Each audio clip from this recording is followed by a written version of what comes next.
Welcome to the authoritative, incisive and unbiased news bulletin in the region. Glad you're tuned in. We have prepared a comprehensive and informative news for you. This is Maisha Prime exclusive to Maisha Television.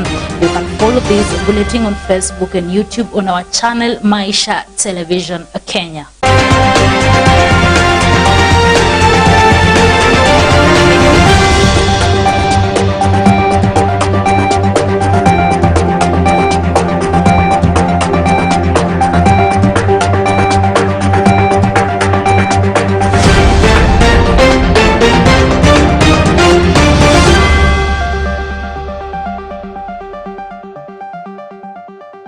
Welcome. We kick off with the politics of the nation with a story from Migori, where ODM leader Raila Odinga took his Azimio la Umoja campaign to Awendo, Migori County. The former Prime Minister is riding on a 65 million shillings institution in Awendo constituency tagged Handshake Project for the tour. Bushebi Jr. reports.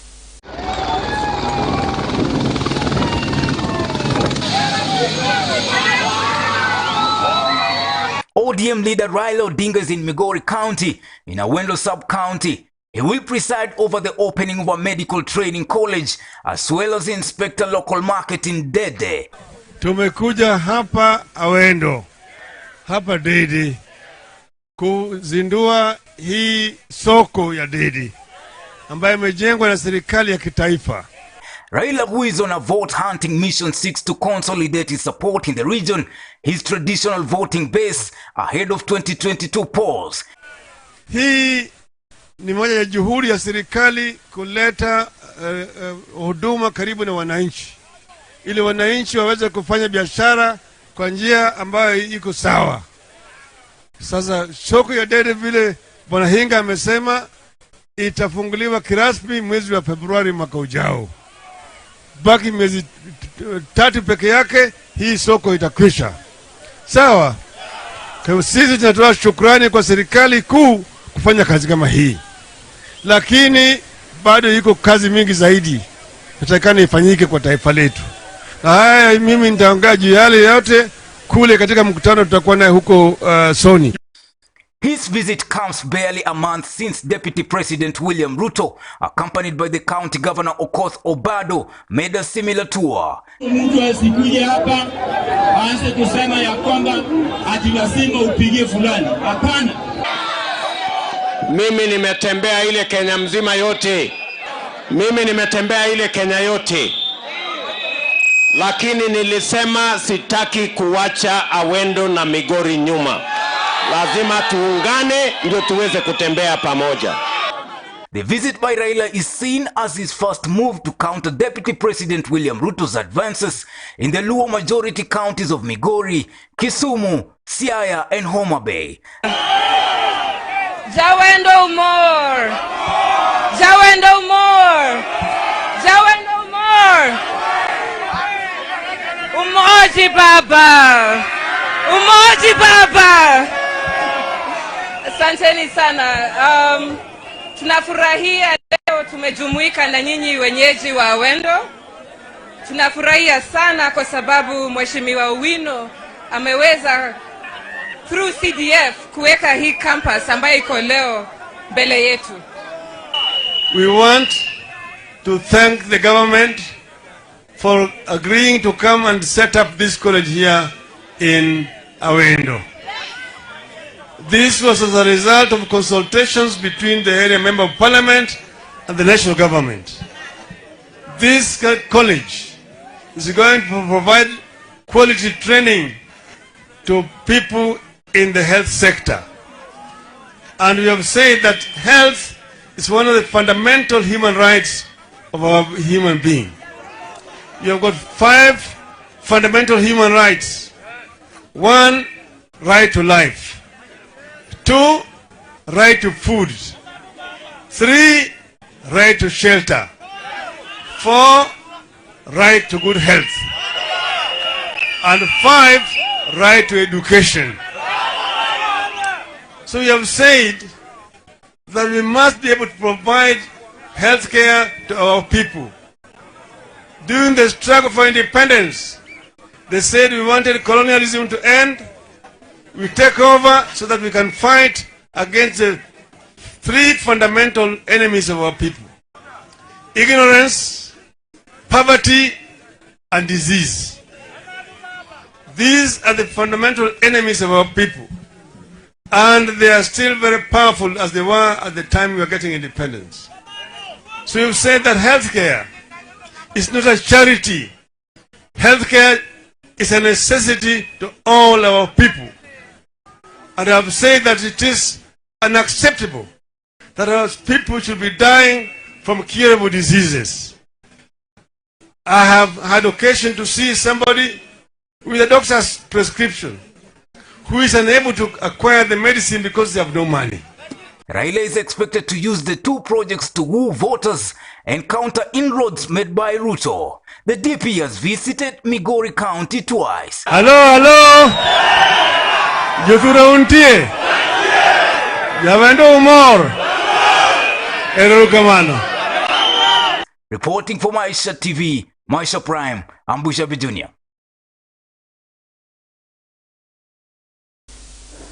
DCI Director George Kinoti on Thursday said his officers from the homicide unit are ready to travel to the United Kingdom to conclude investigations into the brutal murder of Agnes Wanjiru by British soldiers. The British soldier reportedly confessed to killing Agnes Wanjiru and assured comrades where he dumped her body.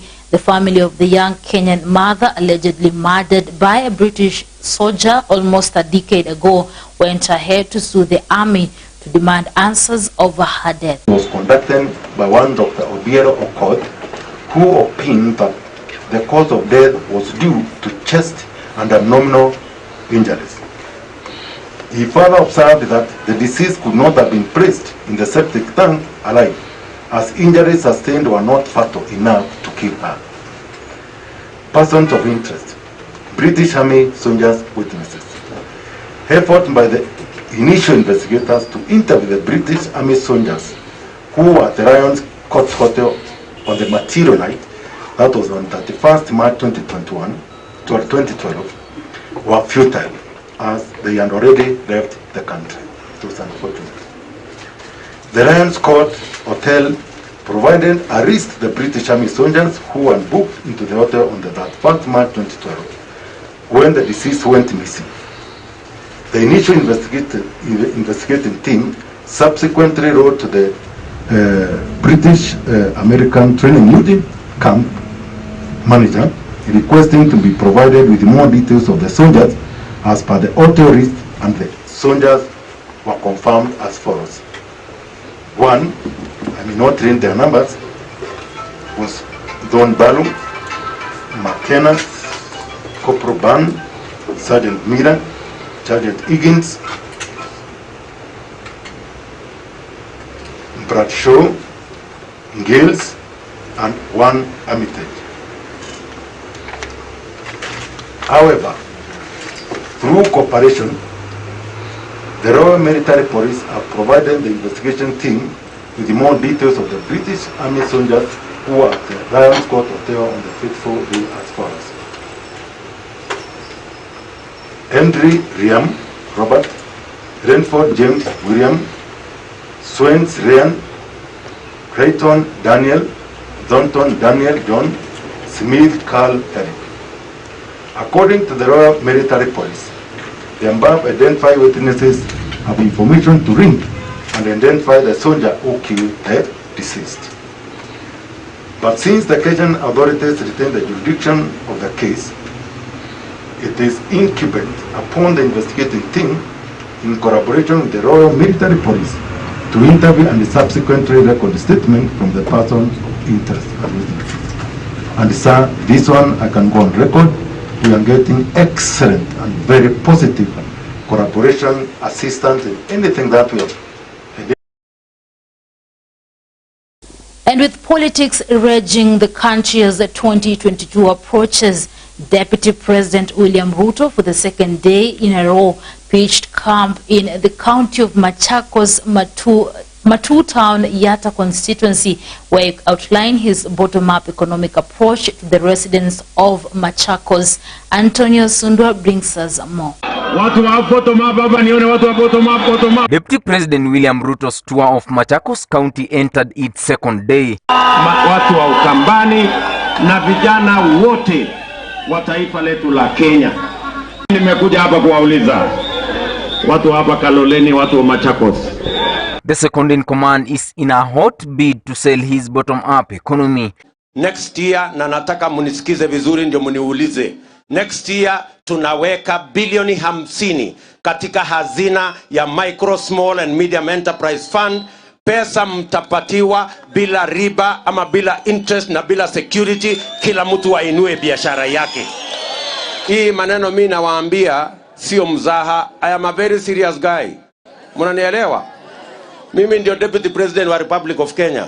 Na mimi si mjinga, na mimi si wazimu, na mimi si mlevi. I know what I am saying. Na mimi si mtu ya kitendawili ya kuhangaika na maneno ya bure. Ruto interacted with wananchi at Kithimani, Sofia, Matu, Ikombe and Katangi trading centers in Yatta constituency, Machakos County. The second in command assessed a number of projects in the county and promoted his empowerment program engaging and supporting small-scale businesses. Si leo nimesema wacha nisaidie hawa vijana wapate kazi. Na wacha nisaidie hawa kina mama jameni wapate biashara. Iko makosa? Nikisaidia hawa watu wa chini iko makosa? 80% ya biashara yote Kenya inafanywa na hawa wafanyabiashara wadogo hapa. Micro, Small, Medium Enterprise ni biashara ya watu wadogo. Na hiyo biashara ya watu wadogo inatatizika kwa sababu hawa wafanyabiashara wadogo hawa hawawezi kukopa pesa kwa benki kwa sababu hawana security. Wengi wa hawa biashara wakikopa wanakopa kwa Shailo, wakikopa wanakopa kwa Fuliza. Ndio hawa wengi sasa wamekuwa blacklisted, wameingizwa ndani ya CRB kwa sababu ya mambo ya madeni. Ni kweli ama si kweli? He said that the solution to perennial water and food problems in Kithimani, Matu, Ikombe and Katangi areas of Yatta constituency lies in the building of Yatta Dam that will sustainably provide water for domestic and agricultural use. Na mimi si mtu ya kitendawili ya kuhangaika na maneno ya bure. Tunaelewana? Si mimi ndio nimesaidia Uhuru Kenyatta tukajenga reli. Si tumejenga barabara. Si tumeunganisha stima. Hata TTI tumejenga. Mnataka kuniambia hii kazi kidogo imebaki ndio itanishinda mimi? Ndio mimi nawauliza watu wa Matu. Tusiuziwe ukabila. Tusiuziwe siasa duni. Mbali na mambo ya kutafutia hawa vijana ajira na kupanga biashara yenu, lazima pia tuweke pesa ya serikali kwa kilimo ili muweze kupata maji hapa Yatta. Nilikuja hapa Yatta mambo ya Yatta Canal. Najua bado tuko na changamoto ya dam ya kule Masinga ili muweze kupata maji ya kutosha. Ruto has intensified his campaign for presidency in August 2022, taking swipes at his opponents amidst stiff competition from his main opponent ODM leader Raila Odinga. Mimi nauliza nyinyi, huyu mtu yenu huyu ambaye amewasumbua, na mimi nimekuja hapa leo mjue, hii mtu ya kitendawili amesumbua nyinyi miaka nyingi. Mimi ndio dawa yake. Mimi ndio najua vile ya kufanya na yeye. Nyinyi mnanisikia? Nyinyi mnanielewa? Hiyo mambo yake ya siju kitendawili, ria, TV, nini, hii, hapana. Hakuna hiyo story sasa tumemaliza. Ama namna gani watu wa Kaloleni? Tumekubaliana? Sasa, mimi nauliza nyinyi. Si mimi nilisaidia huyu bwana kitendawili akawa prime minister? Si nilisaidia Uhuru akawa president? Ama namna gani? Sasa mimi nauliza nyinyi. On the other hand, his boss, Head of State President Uhuru Kenyatta, has warmed up to former Prime Minister Raila Odinga, even openly supporting his bid for presidency. Hafai, tunataka kijana, sijui huyu ni afako namna hii, huyu wako namna hii, huyu wako namna ile. Mtu anachagua na bongo bana, mtu achagui na Uhuru's statement speaking on Wednesday after conferring city status to Nakuru, Uhuru took a swipe at his deputy William Ruto over his ambitious early campaign and political bid, warning that it could be detrimental to him in the future. Uongozi uko hapa. Several leaders have reacted to his statements in support and accusation in equal measures.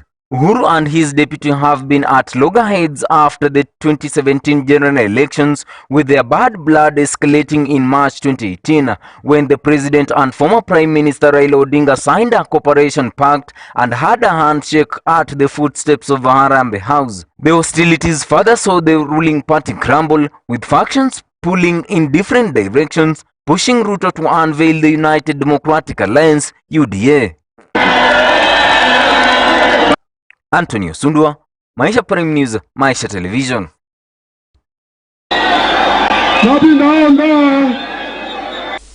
And still in the chambers of politics, the name of ANC party leader Musalia Mudavadi, dragged into Anglo leasing scandal, continues to threaten the 2022 presidential aspirant. Transport CAS Chris Obure has dragged the ANC party leader Musalia Mudavadi into the 1.3 billion shillings Anglo leasing graft scandal.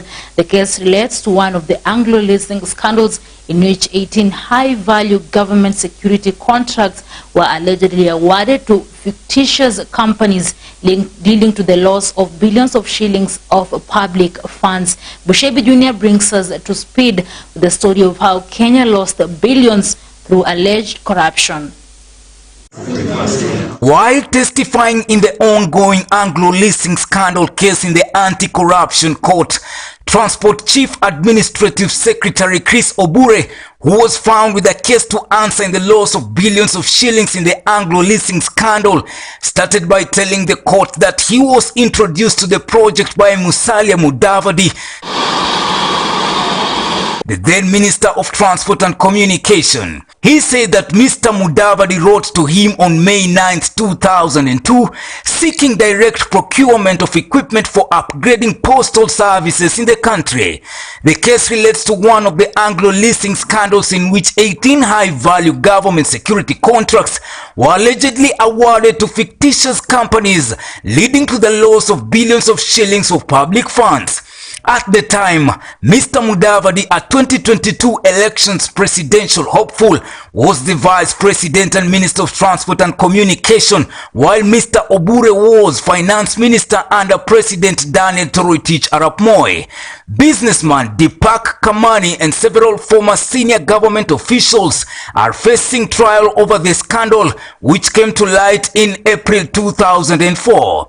The government of Kenya, on a single sourcing basis, signed a contract agreement with a US-based company, SpaceNet Corporation, worth 1.3 billion shillings. The contract was for the supply of equipment and services to be acquired by the PCK. The equipment was named VSAT hardware, computer servers, software licenses, and other communication services. Mr. Obure said Mr. Mudavadi sought his permission to use direct procurement of the equipment from the US company to supply the equipment required to connect more than 900 post offices in Kenya. The letter informed Mr. Obure that the upgrading of the postal services would ease payment of teachers, postal staff, and other civil servants at the grassroots. While denying that he abused the powers of his then office as Cabinet Minister for Finance, Mr. Obure said he believed Mr. Mudavadi when he told him the government had embarked on a program to upgrade postal services in the country. Mr. Obure told the trial magistrate that the former Vice President told him the postal services would be improved through a broadband network data network connecting every post office in the country. Minister for Transport and Communications sent the contract documents which I had gotten from SpaceNet to the Minister for Finance. Mudavadi asked him to offer him assistance in achieving the government's intention. He added that Mr. Mudavadi's request to have him approve the direct procurement in the single source service was necessitated by the fact that the Ministry of Finance was the financier. Reporting for Maisha Prime, Maisha Television, I'm Bushabi Jr.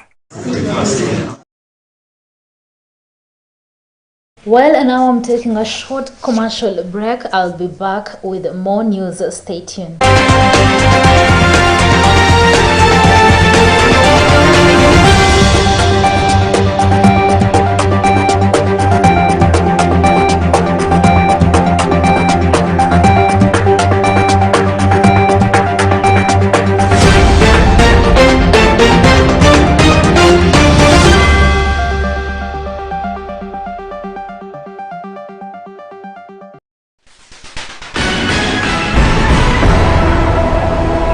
Together recently the security sector. At the moment, we've just finished the build, so the program will roll out.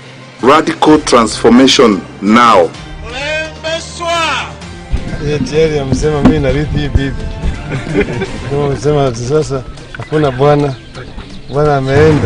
Mimi naomba tulilie watu wetu, kwa sababu kama ni watu wa bodaboda wametolewa town, na mimi najua sisi tushasikizana, Your Excellency, watoke nje ya CBD. Badala kusaidia watoto wadogo katika academies za sport, wewe kazi yako imekuwa kila weekend unakuja kwa matanga kutukana viongozi. Wewe ni waziri wa michezo ama waziri wa matanga na masuala za ndani. Sasa wewe unatuambia nini? Kuwa na bilioni na hii bilioni utafanyia nini kwa ajili siku ile ya wewe kuondoka duniani? Pahali wewe utawekwa ni pahali kidogo sana. I have no problem. I have full confidence in the agencies that we have to do their job. People are out there bandying my brother yesterday. Me, I've said, if he's guilty, aendelee. Lakini hata nyinyi mkuwe na mshike rada. Sasa nyinyi wakati ya kufanya kazi mnasema tafuta Ruto, lakini siku ya kupiga kura mnaniambia tipping. Sasa nyinyi kweli mko na plani?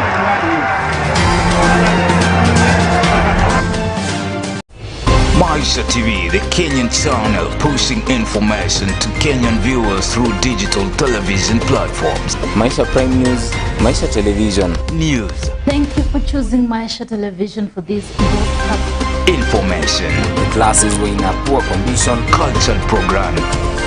Coming to you through all major broadcasting platforms. Special in-depth coverage from around Kenya. Exclusive reporting from all across Kenya and the continent. Maisha TV presents high-class programming, engaging talk shows from our studios and outside broadcasting on a wide range of issues with trending perspectives. I'm really asking our guys who are behind the camera to look for that clip and then play that clip. Telling Kenyan stories you won't hear elsewhere.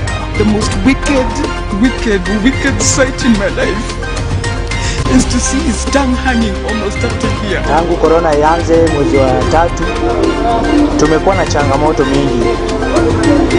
Watching stimulating debates on a hot seat. I guess. Wait, I don't know. Wait. Let me tell you. Wait. No. The latest happenings from around you on Maisha Prime. The Prime Talk shows connects us with realities of life. Hivi sasa, looking at your everyday life. Wazazi wameweza kuwapa uhuru watoto wao na ndiposa. And local business, finance and investment. Some levels of smuggling of sugar. Maisha TV digital platform engages users everywhere through multimedia approach technology.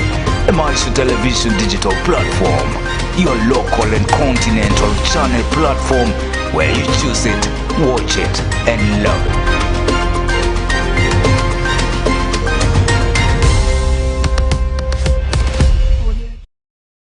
Heshima Heshima Awards inakupa fursa ya kujishindia tuzo la heshima mwaka huu 2021. Ili kushiriki, jaza fomu kwa urahisi sana katika kila kitengo katika tovuti la www.heshimaawards.co.ke au tembelea kurasa zetu kwenye mitandao ya kijamii Heshima Awards. Pia tazama runinga Maisha kwa maelezo ya moja kwa moja. Tuzo la heshima linawatuza mabingwa katika kaunti 8 zikiwemo Kakamega, Busia, Vihiga, Bungoma, Siaya, Trans Nzoia, West Pokot na Nandi. Heshima Awards ni kwa ajili ya kuwatuza Business of the Year, Best Learning Institution, Leadership Award, Best Musician, Media Personality, Influencer of the Year, miongoni mwa vitengo vingine. Kwa maelezo zaidi, piga simu kwa nambari 0746999841 au tembelea tovuti www.heshimaawards.co.ke na www.maishatv.co.ke. Heshima Awards, simama uheshimiwe. Simama uheshimiwe, yeah, yeah. Hey there, no one is bothered with news that is misleading like you, our viewer. That is why you watch us. The universe of fake news is much larger than simply false news stories. Some stories may have a nugget of truth but lack any contextualizing details. They may not include any verifiable facts or sources. Some stories may include basic verifiable facts but are written using language that is deliberately inflammatory, leaves out pertinent details, or only presents one viewpoint. Fake news exists within a larger ecosystem of mis- and disinformation. Are you a victim of fake news? Karada. Send us your story on maishatelevisionnews@gmail.com, WhatsApp us on 0746 999 841 or call us. We are Maisha TV. We are genuine news. Say no to fake news.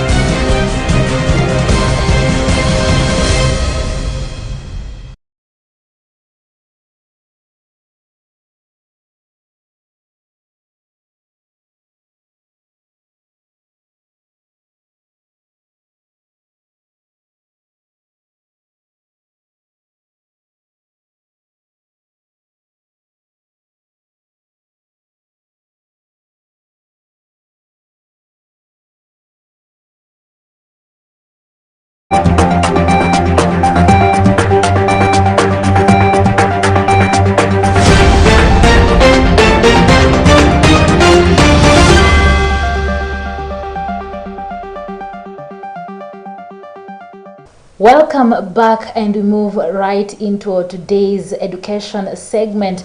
We look at Friends School Kamusinga, which is located in Kimilili constituency in Bungoma County.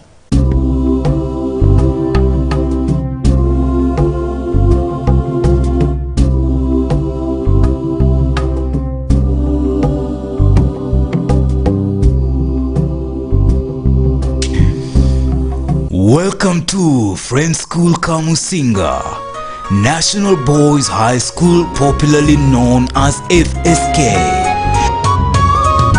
FSK, oh, Kamusinga. Our national school is situated in the heart of Western Kenya. Our modern, well-equipped infrastructure is also surrounded with established buildings, playing field, swimming pool, school farm, and piggery. Regarded as an academic giant in the nation due to the school's magnificent academic performance in national examinations, the school boasts of reputable teaching staff, board of management, and working structures as narrated by the principal, Mr. Alex Kariuki Maina. My name is Alex Maina Kariuki, the principal of Friends School Kamusinga. This is a school in Bungoma County, Kimilili sub-county. The school was started in 1956 by Aaron Bradley family. The school is sponsored by Friends Church. The school does well in both co-curricular activities and academics. Our school has a very good culture where common sense guides the students, teachers, and everybody else. And because of that good culture, the school has continuously done well. We have a very strong team spirit among us, the teachers, the students, and support staff. And Kamusinga National School offers guidance to adulthood to the children, helping them to achieve personal and academic excellence. As far as the school is concerned, this year we are working for a mean score of 10, and we hope that we shall be there. In 2006, the school produced the best candidate nationwide in KCSE, and over the years ranked among the top schools nationwide in national examinations. Notable alumni of Friends School Kamusinga cut across different industries including business, governance, arts and sports.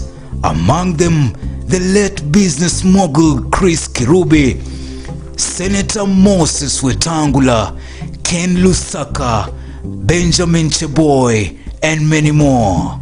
The school is a powerhouse of Western region. We normally do very well for a long time. Like in 2020, the school got a mean score of 9.6054, and that translated to 283 students who had C+ and above.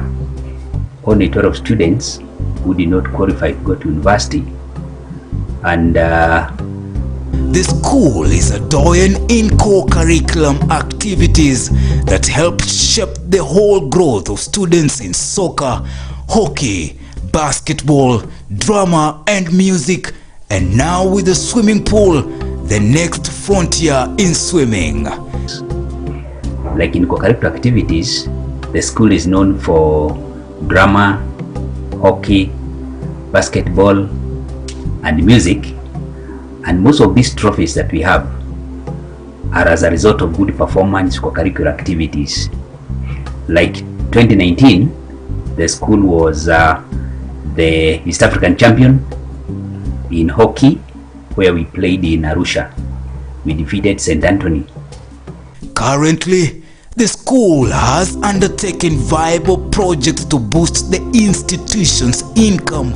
These include cattle rearing, posho mill and piggery. We have various projects that we run as a school. We have a piggery, and most of the pigs that we raise, we slaughter them for the students. Occasionally, when it is during the holiday, we sell a few of them. We also have a dairy project. We have about 19 cows. Out of the 19, we have 8 that are female. The others are bulls and small calves. We harvest around 57 liters of milk daily in the morning and about 20 in the evening. These are some of the things that have assisted this school to break even as far as demand for money is concerned. We also do maize farming. The school has a land at Sekedu where we have 10 acres that we grow maize. This is a land that was bought by the school alumni as a way of giving back to the community. We also do farming of vegetables, most importantly sukuma wiki, to supplement what we feed our students on.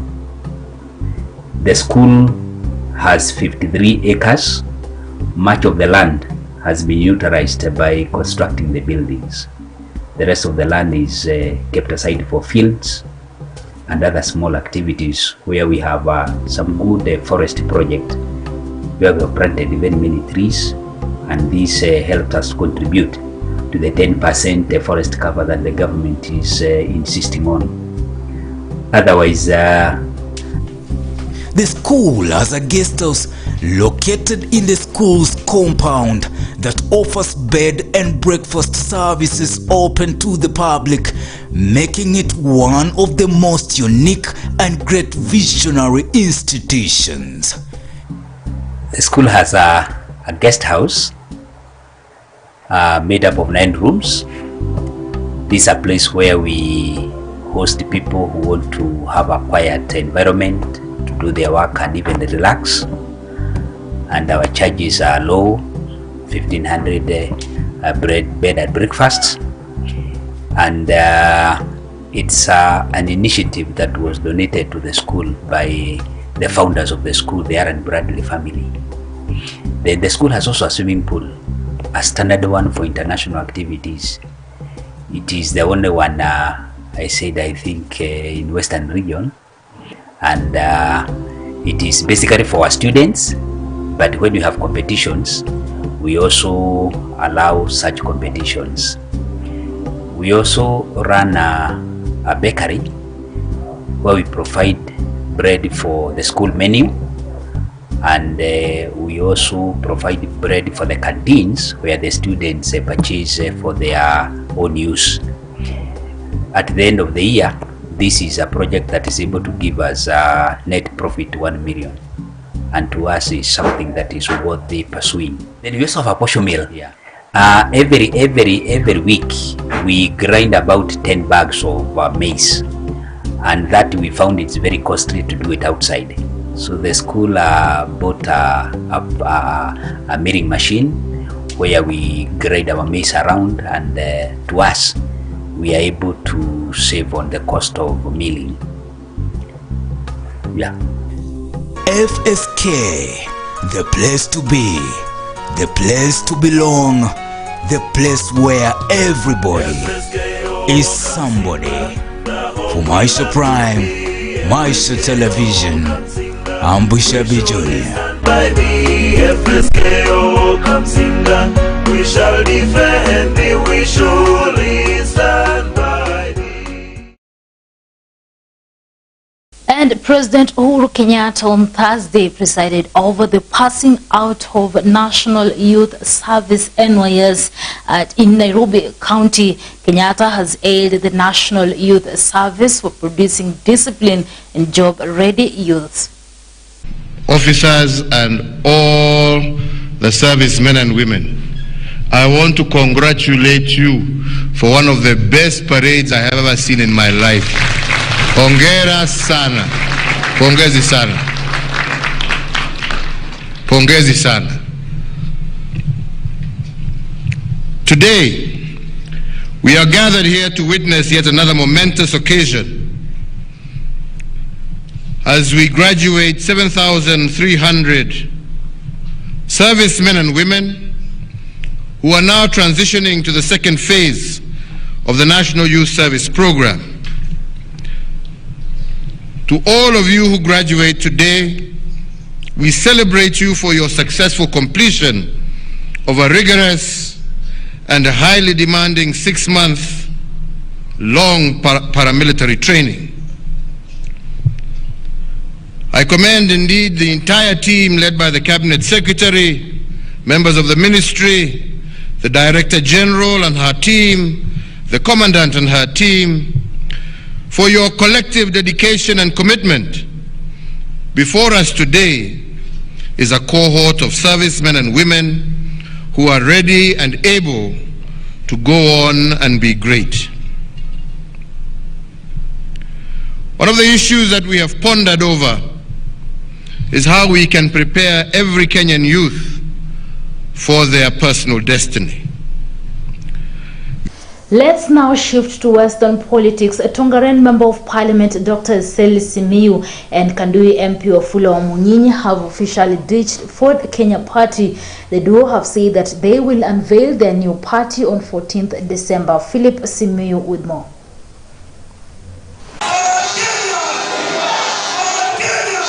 Tongaren Member of Parliament Seli Simiyu and his Kandui counterpart Wafula Wamunyinyi have finally exited Forum of Restoration of Democracy Kenya, Ford Kenya. that on Thursday said they will unveil a new party on December 14th that they will use to defend their seat in the next year's elections. Wamunyi said continued wrangling in Ford Kenya party was not healthy as the country heads to the next year's polls. The two have been fighting to take control of the party from Bungoma Senator Moses Wetangula. Wetangula recently published a list of party officials in the local dales as he sought to take firm control of the political outfit. He's not the Secretary General of Ford Kenya. The Secretary General of Ford Kenya is not an individual. It's an office.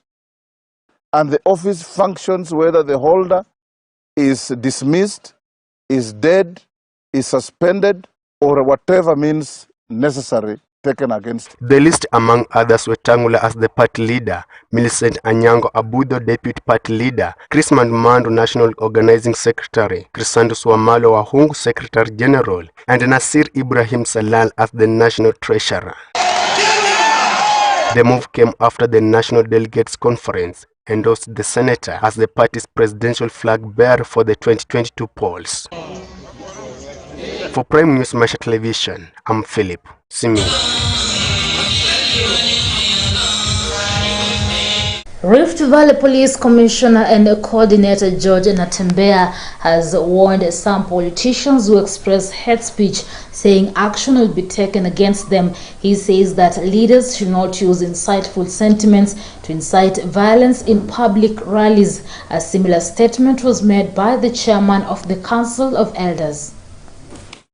Yule anachochea hilo ni mtu mpofu kabisa, ni shetani.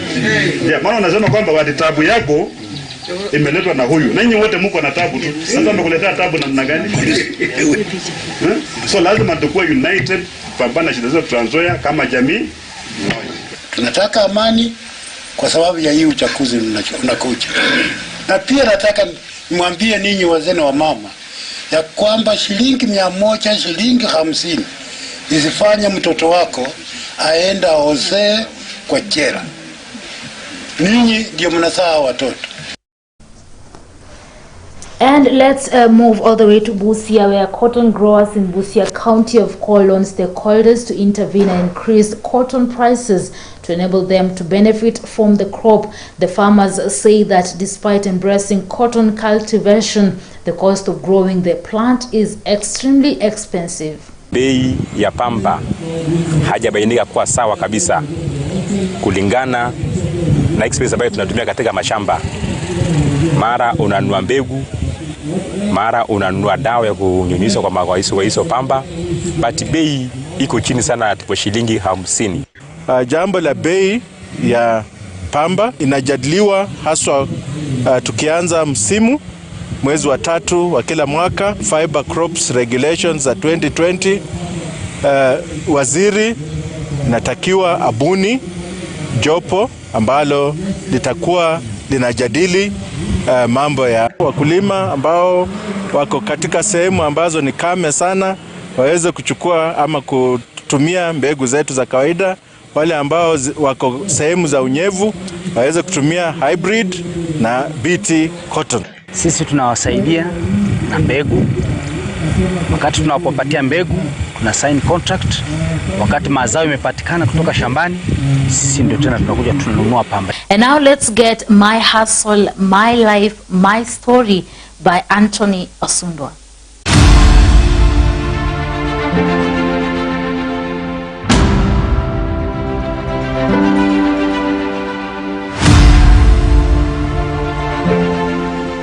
The day-to-day hustle may be in business, professions, and even in the world of agriculture. Many people look at agriculture and assume it is based on locality, but instead, the world of agriculture seems to be suitable today as it depends on less facilities that lead to a large and good production.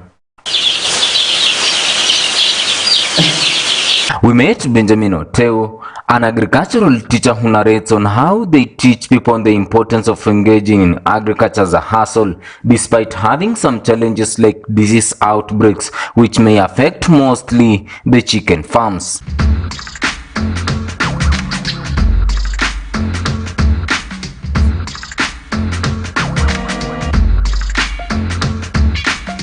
Mimi naitwa Benjamin Oteo.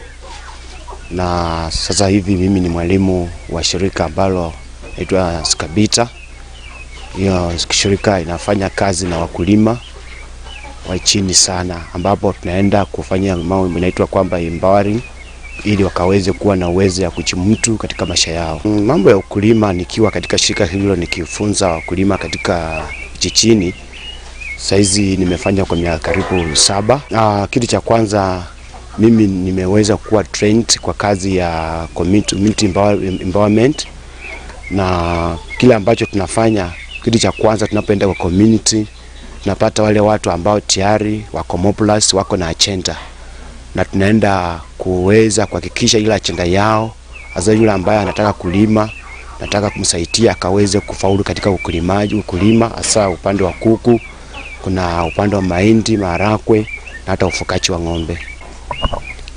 Kuna project mingi ambazo ninaweza kumanage, na nataka niweze kuzungumzia moja hasa ambayo nimefuatilia sana, na ile project ambayo imeweza kufaulu, imeweza kudumu kwa miaka karibu 3 ambayo imekwisha. Nimeona kwamba yule mkulima miongoni mwa wengi ambaye niweza kuwafunza, sio wote ambao watafunzwa wakaweza kuzingatia mafunzo, lakini huyu mmoja ambaye anaitwa Catherine amekuwa mtu ambaye aliweza kuzingatia masomo ambayo tuweza kumfunza kuhusu kuku.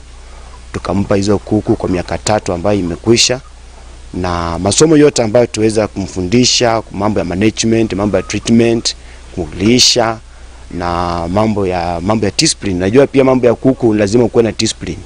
Kuna mambo mengine ambayo tabia zetu zinafanya tunaweza kukosa kufaulu katika mambo ya miradi, na kulingana na yote ambayo tuweza kumfundisha alizingatia, na nimeona akifaulu katika vitu mingi sana. Hiyo project ya kuku ilianza mwaka 2018, na kabisa tulimpa tu faranga 10. Hizo faranga 10, kuku moja ile ya coil ambayo tuweza kumpatia. Kuku hiyo moja with good management, kitu cha kwanza akiwa atazingatia kama itakuwa He urges the county government of Bungoma to provide machines that can process food for their chicken so as to create a conducive environment for their farmers. Kile kitu ambacho mimi nataka niseme kuhusu kile ambacho tungetaka kupata kwa county government yetu, hasa kwa governor wetu Angamati, ni kwamba sisi kama wakulima wa kuku tumeona na tumeshuhudia kwamba kuku inamfanya mkulima apeleke watoto wake shule. Kuku inaweza mfanya mtu akawa na nyumba nzuri, maisha ya mtu ikabadilika.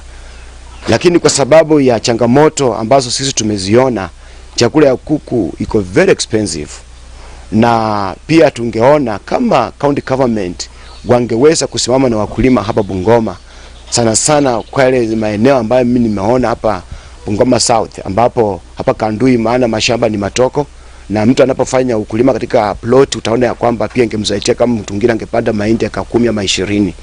Tungepata mashini, wangetusaidia na mashini ya kutengeneza chakula ya kuku, ili tuweze kuwa na wepezi wa kupata chakula kwa ajili ya kulisha kuku wetu, badala ya kwenda kwa duka kununua chakula ambapo imekuwa bei kali sana.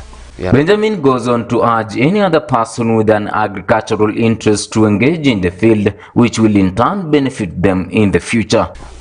Kweli kabisa ukulima ni uti wa mkongo katika nchi yetu ya Kenya. Hatuwezi kufikiria kwamba tutaweza kuiona ni kama sio kitu cha maana. Yoyote yule ambaye ananiona sasa hivi, namshauri akaweze kuweka juhudi katika mambo ya kulima. Kama ni kulima amechagua kuku, na iwe kuku, na aweke bidii katika mambo yote, hakikisha kwamba ameweza kufikiria kila ambacho alikuwa amelenga kwa ajili ya kulima wa kuku. Na hata kuna ndizi, kuna mambo ya ng'ombe, na kuna hata mahindi. Lakini tunapofanya kwa sababu umeona mtu mwingine amefanya, hutaweza kufikiria yale malengo yale ambayo ingeweza kukusaidia katika maisha yako.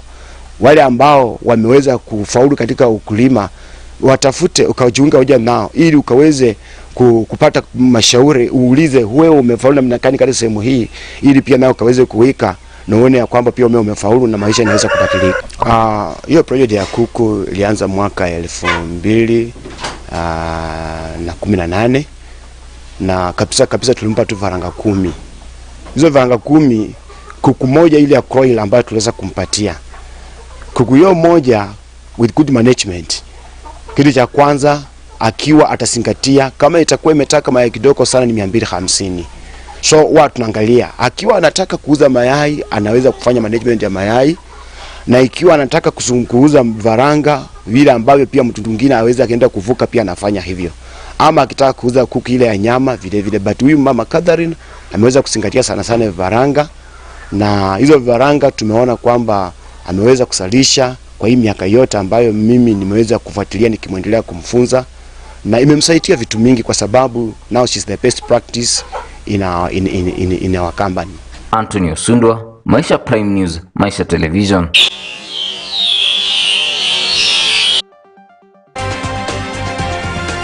Well, we've come to the end of Maisha Prime News. My name is Ruto Kering, and after this, the second part of Politics, Leadership and Governance PLG will be coming on air. Make sure you don't miss out. My name is Ruto Kering. See you next time.